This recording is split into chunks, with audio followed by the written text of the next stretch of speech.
Saúde os irmãos na santa e gloriosa paz do Senhor Jesus Cristo.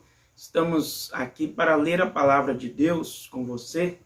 Um versículo que chama atenção, né? Se você já leu esse versículo, eu creio que talvez deve ter chamado a sua atenção.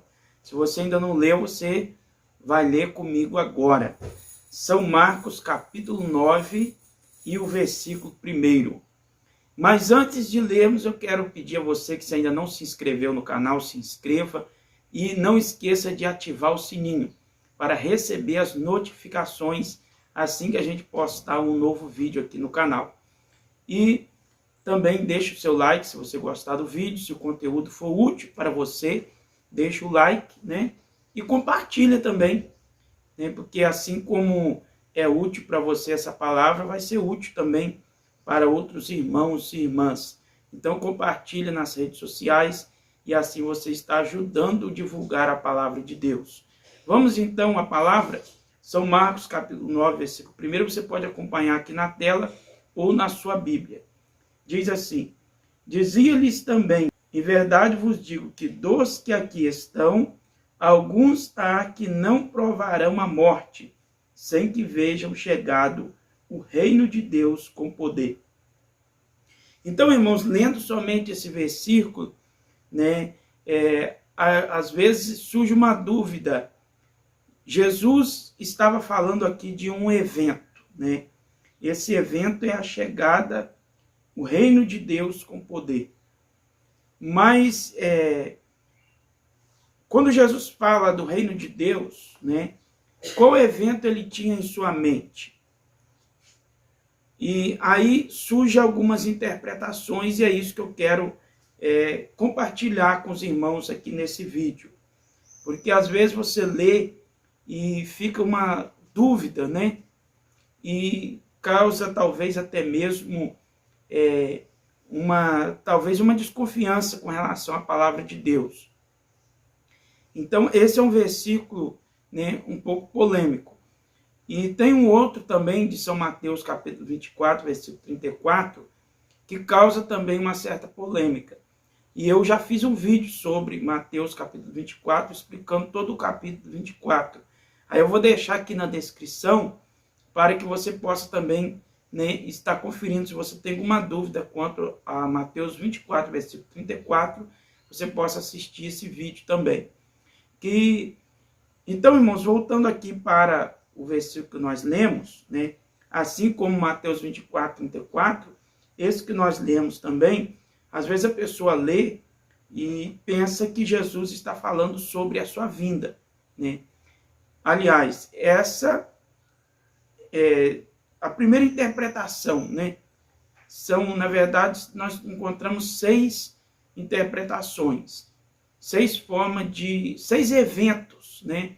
Que as pessoas pensam que Jesus poderia estar falando, né, quando ele se refere à chegada do reino de Deus.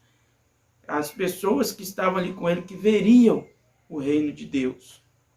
Alguns daqueles ali não passariam pela morte sem antes ver o reino de Deus. Então, os céticos da Bíblia, aqueles que não acreditam na Bíblia, e não acreditam que a Bíblia é verdadeira, eles vão dizer que Jesus estava falando da sua vinda, né? E aí vão dizer, então, que ou Jesus se enganou, ou a palavra não se cumpriu. Porque daqueles que estavam lá com Jesus, todos já morreram, e Jesus ainda não veio buscar a igreja. Entende, irmãos? Então, por isso que eu quero esclarecer para vocês, porque surge essa dúvida. Então, as pessoas que não acreditam que a Bíblia é a palavra de Deus, elas vão dizer dessa maneira, né, e causar muitas das vezes dúvida e confusão na mente das pessoas. Mas eu quero explicar aqui bem claro, né, as interpretações que há deste versículo e, aí, por final, a interpretação que eu acredito, que eu acho mais convincente.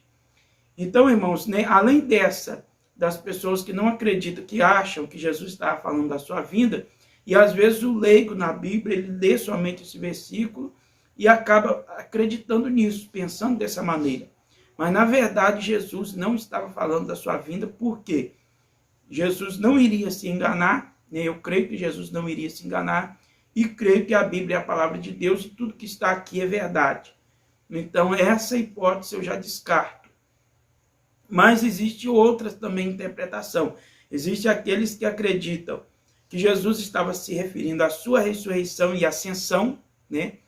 Porque ali os discípulos eles viram, Jesus ressuscitou, passou-se 40 dias e Jesus então subiu à destra do Pai. E ali eles viram, né, quando Jesus subiu, e subiu na nuvem, o anjo disse para eles, né, que assim como eles viram Jesus subindo, um dia verão Jesus voltando também na nuvem. Então, alguns acreditam que Jesus estava se referindo à sua ascensão.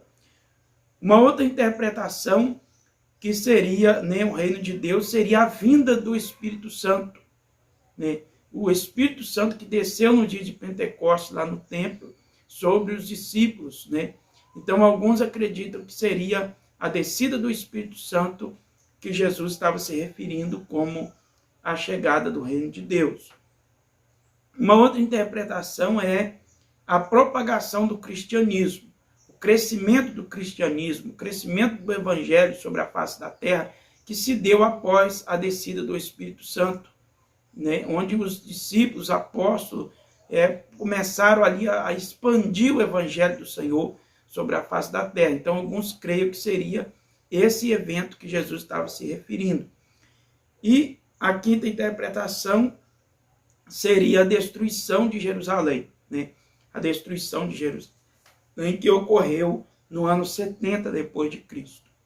Mas, por último, irmãos, a última, e aqui eu acho, né, que se encaixa melhor, é a transfiguração. Por que eu creio que é a transfiguração de Jesus? Eu já vou ler para vocês aqui a continuação desse texto. Por que eu creio? Primeiro, porque está no contexto, né? Vejamos que tanto Mateus como Marcos e Lucas, eles tratam do mesmo assunto, trata o versículo que nós lemos, em seguida eles falam da transfiguração, né? Então, eu creio que Jesus estava se referindo à transfiguração. Primeiro, porque eles tratam do mesmo assunto junto, em seguida, e segundo, porque ali, né, houve a manifestação do reino de Deus.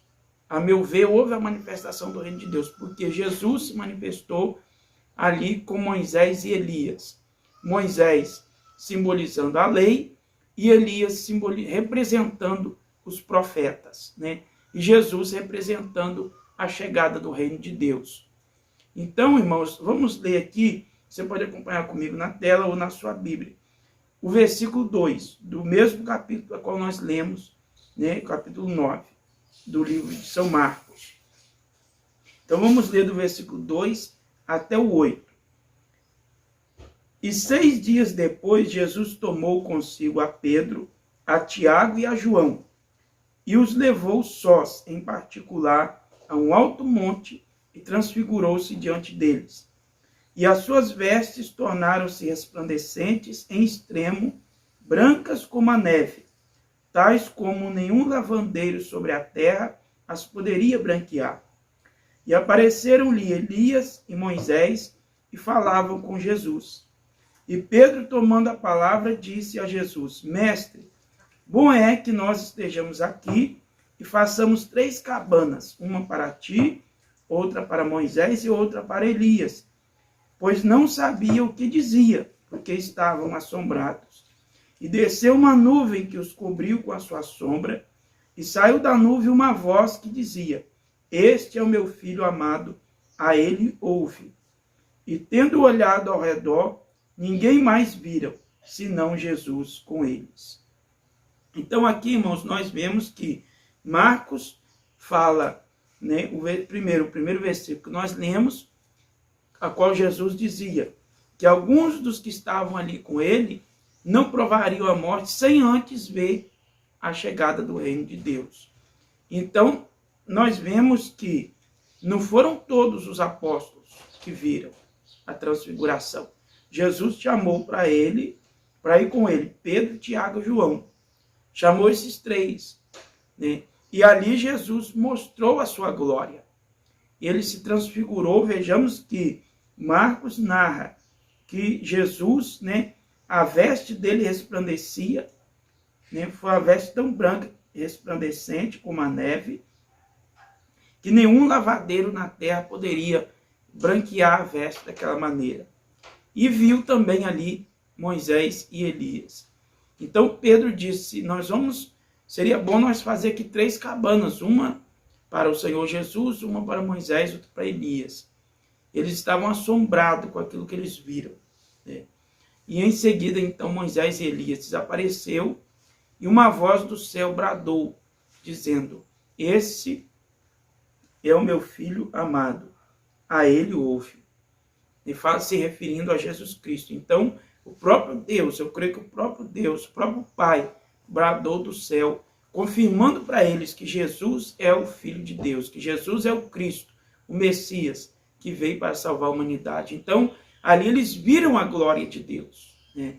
Somente quem não quer acreditar mesmo para não acreditar. Mas para quem quer acreditar, quem tem coração aberto para receber a palavra de Deus, vai compreender que ali houve a manifestação do reino de Deus, a manifestação da glória de Deus.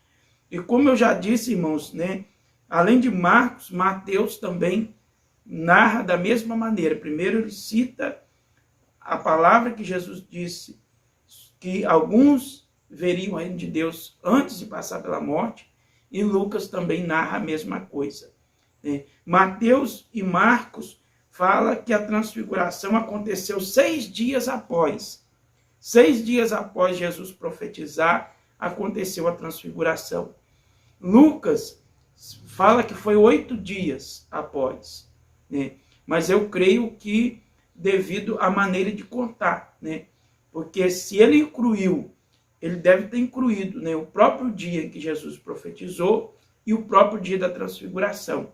Então ele acrescentou 2 dias, ele contou 8 dias. E Marcos e Mateus citaram, né, os 6 dias intermediários, né, que ficou no meio. Então eu creio que por isso essa discrepância na contagem dos dias. Mas os 3 confirmam a mesma palavra. Vocês podem conferir, além de Marcos 9, a qual nós já lemos, né, vocês podem conferir Mateus, capítulo 17, versículo 1, e Lucas, capítulo 9, e o versículo 28, até o 36. Vocês vão constatar, né, que realmente os 3 falaram a mesma coisa. Então, eu creio, se você tinha essa dúvida, né, aí está a explicação desse versículo, eu creio que Jesus estava se referindo à transfiguração, onde ele manifesta a sua glória, mostrando também Moisés e Elias, e o próprio Deus bradou do céu, confirmando que Jesus é o Filho de Deus. Então estas são, irmãos, as palavras, né, explicativas desse versículo. Se você gostou, mais uma vez eu peço, deixa o like e compartilha também nas redes sociais. Que Deus abençoe a todos. Fiquem com Deus em nome de Jesus Cristo.